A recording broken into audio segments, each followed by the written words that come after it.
Hi everybody, and welcome to my new series here on the Excellence YouTube channel, Life According to Novella, where we are going to dive in to the topics anonymously submitted by you. And we have to start with a huge thank you to everyone who submitted topics and questions.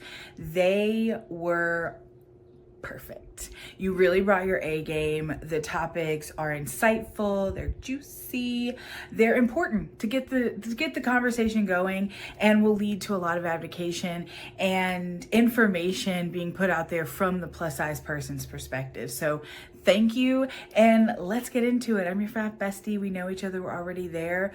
Why wait? Without further ado,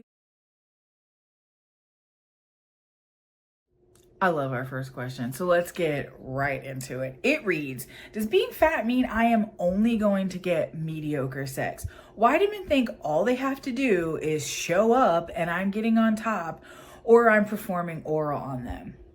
There seems to be a disconnect when it comes to men recognizing their sexual responsibilities. They said a mouthful here, and I love it. It said, and then they finish with, a big dick does not always mean that the sex is good. Ladies, stop lying to these men. Love it. I love it so much. That last line really set with me because it implies that there's a certain responsibility that women have. And I agree. There is a certain responsibility that we have to ensure that we are prioritizing our pleasure in the bedroom, because historically speaking, women's pleasure has not been prioritized. If your mom or your grandmother is open to talking about this, they will speak to the fact that it just hasn't been. Actually, you can Google something called the climax deficit, and it basically speaks to, you can have a man and a woman in a monogamous relationship, so their only source of sexual satisfaction or gratification is coming from that one person, and there will still be a deficit in her orgasms. The man will always have more orgasms and climax more often than the woman. And how do you avoid that? Because this isn't just something that a person of size encounters. You know, the first line is, does being fat mean I'm only going to get mediocre sex? Absolutely not. But there are your thin counterparts who are asking the same question, because this is a universal problem. Anyone who receives pleasure has probably ran into this issue. So how do you combat it? How do you change the trajectory of this? When I was dating, and regardless if it was a casual encounter or a long-term relationship, there were three things that were always required. Chemistry, because duh, we need chemistry, right? Consideration, and the number one thing, even more important than chemistry, is communication. Because the journey that all of us are on and the destination that we're trying to get to, the destination may be very similar, but the journey is very different. Sexuality is very individualized. What worked for the last isn't necessarily going to work for the current or for the next. And so communicating what you want, what you need, and most importantly, what you deserve, which all could be the same thing, is vital. And anybody who's not willing to have that conversation with you should never see what color your sheets are. Because if they can't have the conversation, what do you think the actual physical act is going to be like? Terrible. Like, that's just, they're not the one for you. And honestly, in my opinion, they're not deserving of you if they can't simply have the conversation.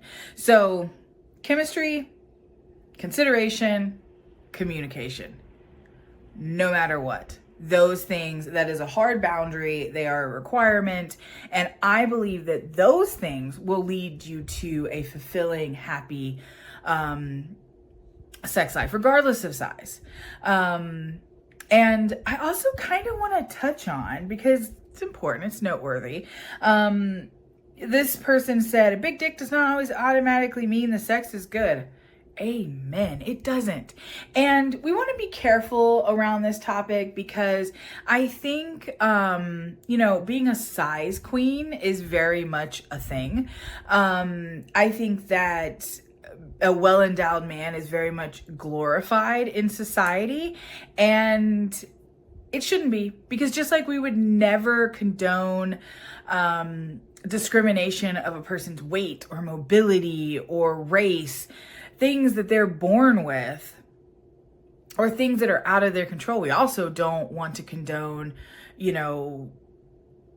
any type of stereotypes regarding anyone's body. And that includes penis size.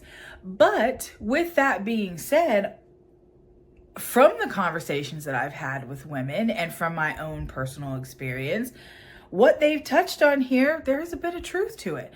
It is not uncommon for a well-endowed man to think that alone, bringing that to the circus, has brought all the fun, when it just hasn't. It doesn't matter what physically you bring. And in my experience, the most well-endowed men have been the most selfish, have been the laziest lovers. And maybe that's because they're caught up in the hype of, well, I have this. And I think it's a testament to, no matter what physically you bring to the relationship, without communicating your needs and putting effort into being considerate and being lively and fun and attentive, the sex is still going to be bad, no matter what. So I stand by, and I suggest that if you feel like your love life is mediocre, start requiring conversation about it, and make your partner or partners know that without consideration and without chemistry and without knowing what I want, access denied. I think that you'll be better for it, and it'll definitely be more fun. So hope that helps. This person wrote, what is your favorite hygiene tip for big girls? And I love this question.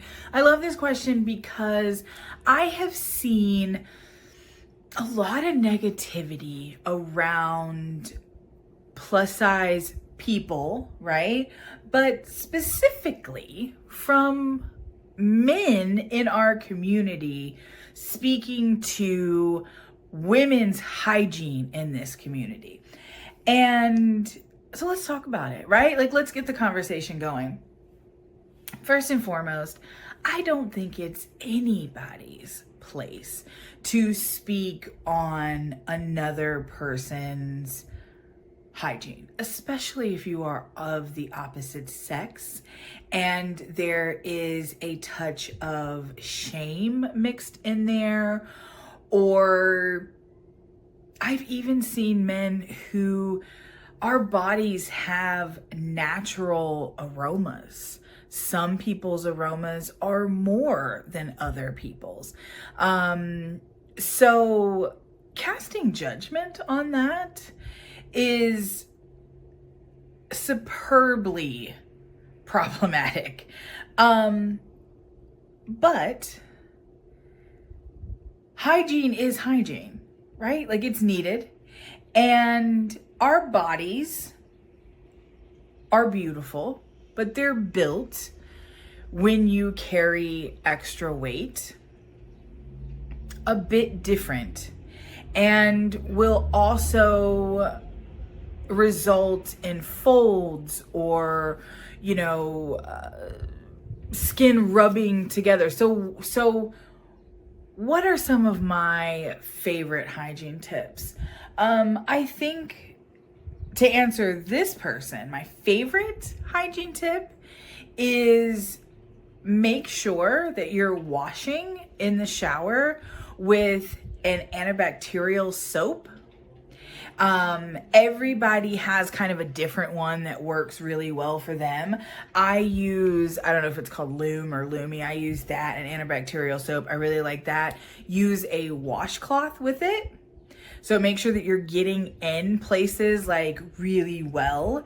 And once you have done that, I suggest drying off thoroughly, because when you are wet and you allow that moisture to remain, regardless if you've gotten all the bacteria off or not, which is the first great step, is to get that bacteria off, which is why I'm using the antibacterial soap and a washcloth, so that it just does not have a prayer to stay on you. But once you've successfully completed that, in order to slow any bacterial growth down, you want to take away as much moisture as possible. So I suggest making sure that you're drying off thoroughly.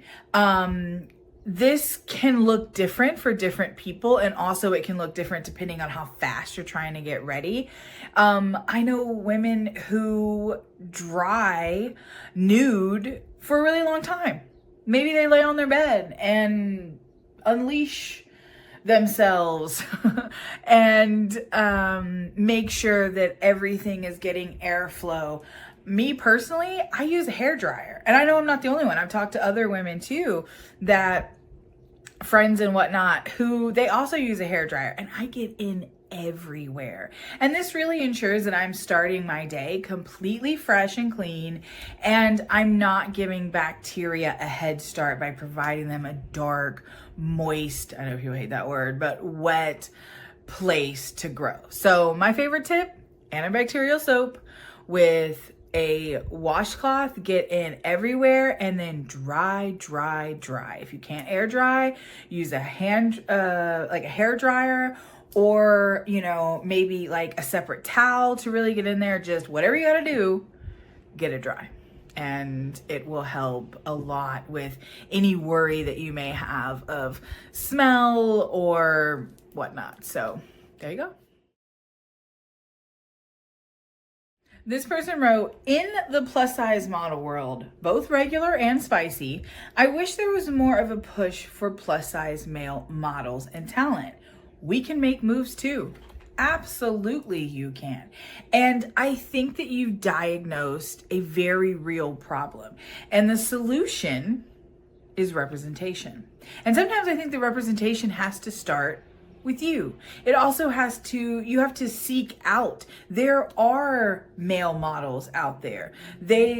And supporting them and increasing their visibility, whether it is a comment, a like, and most importantly, a share, is so important, because it's getting their image and their existence out into the world. We have to support what we want to see in the world. We have to support what we want to be popular. So the first step, and maybe the most important, is showing up. If you have interest in being a plus size male anything, model, actor, if you just want to advocate, if you just want to carve out your own little slice of the internet and speak your truth, do it. But also to support the ones, because maybe we're not all performers. We're not all ready to be in front of the camera, and that's 100% okay. But we can all support the ones who do. So the support is very important. It's immensely important. So support above all else. We received a really great question that was pertaining to the Excellence Plus events. And the person wrote, why not do a speed dating event during Bash? That's an excellent question. Doing speed dating events is something that I've dabbled in the past. There were pros and cons to it, but we've taken that intel, and instead we do a speed meet and greet, which is essentially the same premise. You sit in front of someone and you have some time with them, a few minutes of time with them, and then you alternate, and then you're in front of a different person. So it has that same element of speed dating without the pressure of gender roles or really an outcome, but it does serve as a way for you to meet and greet and mingle. And not only could it serve as a potential dating first experience, but also it allows you to get to know the people that you will later be partaking in festivities with. So at bashes, sometimes it can be hard to have those conversations. The music is loud and, people are partying and have a great time. And this allows for that connection. And the connection is the start of all things. So if you're interested in speed dating, I highly recommend coming to the speed meet and greet and seeing where the night will take you. Again, I really want to thank everybody for their submissions. I hope you've enjoyed what we've brought to the table, and I encourage you to comment in the comment section, share the video.